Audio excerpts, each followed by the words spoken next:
पिछली वीडियो में मैंने आजकल कारों में आ रहे लेटेस्ट सेफ्टी फीचर्स के बारे में बताया था। अगर आपने वो वीडियो नहीं देखी है तो उसका लिंक डिस्क्रिप्शन में है। आज की वीडियो उसी वीडियो का अगला भाग है जिसमें कि मैं आपको ये समझाने वाला हूँ कि ये फीचर्स काम कैसे करते हैं। आज की वीडियो में मैं 6 फीचर्स कवर करने वाला हूं जो कि हैं ABS, traction control, EBD, ECS, hill hold assist और roll over mitigation. These technologies not only enhance our driving experience but also significantly improve safety. Let's get started.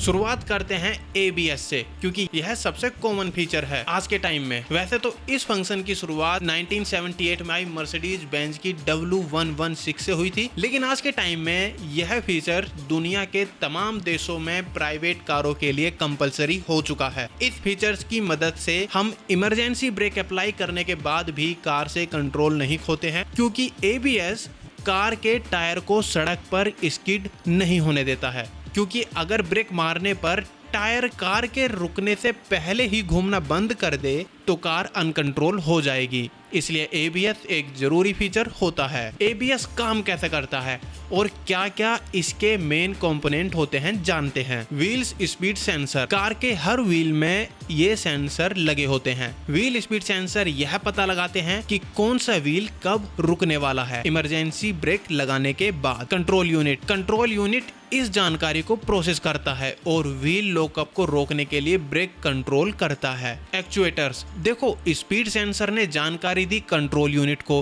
Unit को समझ आ गया कि करना क्या है, लेकिन अब करने का काम एक्चुएटर्स करेगा। और वो क्या? वो ये कि जो भी टायर स्लिप होने वाला होगा उस पर ब्रेक फोर्स को थोड़ा कम कर देगा जिससे कि वो टायर स्किड ना हो और कार स्टेबल बनी रहे। मान लीजिए आपकी कार का एक व्हील कीचड़ में आ गया है। अब अगर कीचड़ में फंसे व्हील को इंजन पावर देगा तो उसके घूमने का कोई फायदा नहीं क्योंकि वो तो मड में स्लिप हो रहा है। जबकि अगर दूसरे व्हील को पावर दी जाए तो कीचड़ में फंसा टायर तुरंत बाहर आ जाएगा। कीचड़ में फंसे टायर को इंजन पावर ना मिले, यही ट्रैक्शन कंट्रोल का काम है। मड का मैंने यहाँ एग्जाम्पल लिया है। बेसिकली स्लिपरी सरफेस पर आ चुके टायर को बेवजह ना घूमने देकर टायर का रोड पर ट्रैक्शन बढ़ाना ही ट्रैक्शन कंट्रोल का काम है। अब जानते हैं कि यह काम कैसे करता है। तो सबसे पहले व्हील स्पीड सेंसर सभी व्हील की अलग अलग स्पीड ECU या कंट्रोल यूनिट को लगातार भेजते रहते हैं। ECU के पास व्हील्स की स्पीड के अलावा व्हीकल की स्पीड का डाटा भी लगातार पहुंचता है व्हीकल स्पीड सेंसर के द्वारा। अब अगर कोई भी व्हील स्लिपरी सरफेस पर आता है तो उसकी स्पीड बढ़ जाएगी। इसके बाद ECU तुरंत ही एक्चुएटर या कंट्रोल मॉड्यूलेटर की मदद से पार्शियल ब्रेक उस व्हील पर अप्लाई करता है और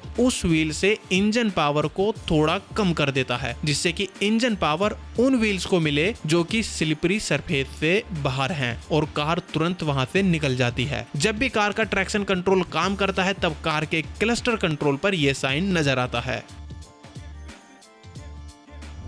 आपको लगता होगा कि जब भी हम नॉर्मल रोड पर ब्रेक अप्लाई करते हैं तो हर व्हील को बराबर ब्रेक फोर्स लगता होगा, लेकिन ऐसा नहीं है। जिस व्हील्स पर ज्यादा लोड पड़ रहा होगा उस व्हील को ज्यादा ब्रेक फोर्स की जरूरत होगी रुकने के लिए। जैसे कि अगर कार में ड्राइवर अकेला बैठा है तो ड्राइवर साइड वाले व्हील को ब्रेक फोर्स की ज्यादा जरूरत होगी। जानते हैं कि इलेक्ट्रॉनिक ब्रेक फोर्स डिस्ट्रीब्यूशन काम कैसे करता है। देखो, जो कंपोनेंट ABS में यूज हो रहे थे वही सेम कंपोनेंट्स ट्रैक्शन कंट्रोल में और EBD में भी यूज होते हैं। बस EBD में एक कंपोनेंट एक्स्ट्रा होगा और वह है ब्रेक फोर्स मॉड्यूलेटर। इसमें भी कुछ हद तक वैसा ही काम होता है जैसे कि ट्रैक्शन कंट्रोल में। चारों व्हील्स में लगे व्हील्स स्पीड सेंसर और व्हीकल स्पीड सेंसर डाटा भेजते हैं ECU को और फिर ECU एक्चुएटर्स और ब्रेक फोर्स मॉड्यूलेटर की मदद से सभी व्हील्स पर इस हिसाब से ब्रेक फोर्स अप्लाई करता है कि कार रुकते समय स्टेबल रहे और स्टॉपिंग स्पीड सभी व्हील्स की सेम रहे। ABS, EBD और ट्रैक्शन कंट्रोल ये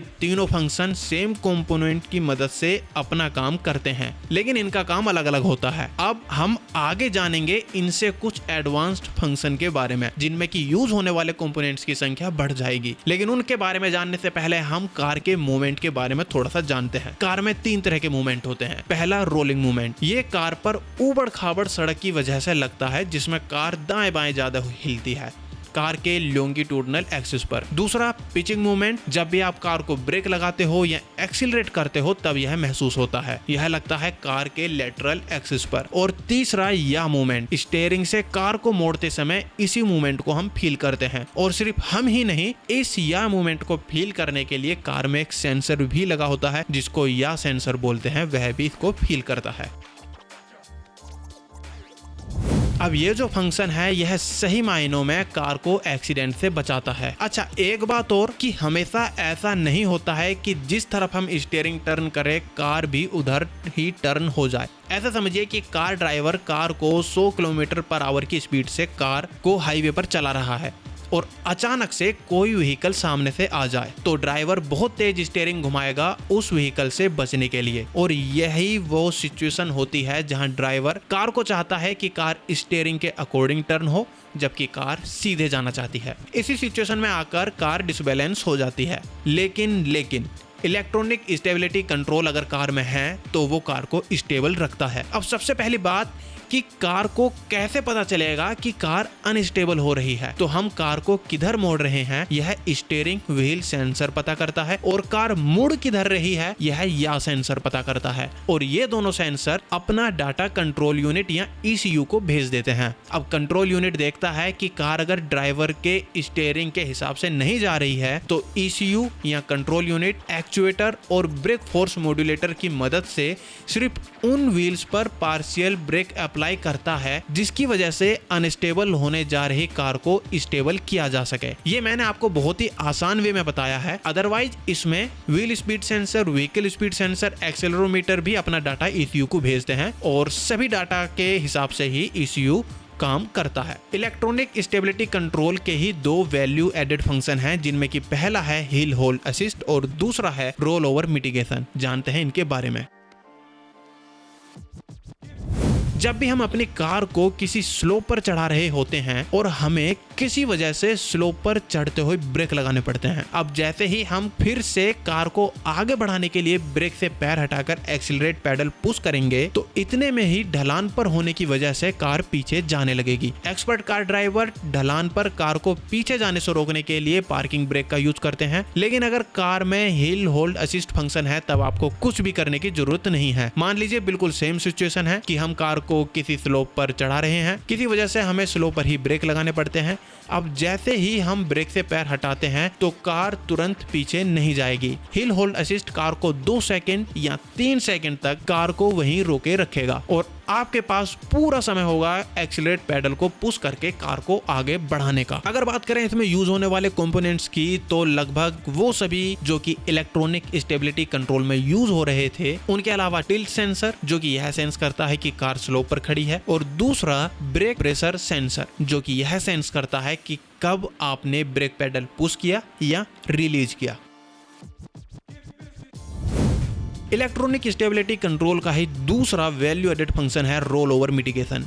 कई बार ऐसा होता है कि कार बिना किसी चीज से टकराए पलटने की सिचुएशन में आ जाती है और ऐसा होता है तब जब कार अनस्टेबल हो और कार ड्राइवर गलत डायरेक्शन में या जरूरत से ज्यादा स्टीयरिंग को घुमा दिया हो। तो रोल ओवर मिटिगेशन में ECU या कंट्रोल यूनिट या sensor, lateral acceleration sensor, steering angle sensor और व्हील स्पीड सेंसर की मदद से उस सिचुएशन को डिटेक्ट करता है जब कार पलटने वाली होती है। इसके बाद ECU, एक्चुएटर और ब्रेक फोर्स मॉड्यूलेटर की मदद से कार के उन टायर पर ब्रेक अप्लाई करता है जिसकी वजह से कार को पलटने से बचाया जा सके। इसके अलावा ECU इंजन पावर को भी कम कर देता है और इस तरह कार को पलटने से बचा लिया जाता है। तो ये सभी सेफ्टी फीचर ना सिर्फ आपको सेफ रखते हैं बल्कि आपकी ड्राइव को स्मूथ और ज्यादा सुरक्षित बनाते हैं। और बेशक हमारी कार में कितने भी सेफ्टी फीचर्स क्यों ना हो, हमें एक जिम्मेदार ड्राइवर बनकर ही कार को ड्राइव करना चाहिए। If you found this video helpful, give us a thumbs up, share it with your friends and don't forget subscribe for more automotive insight. Drive safe and see you next time.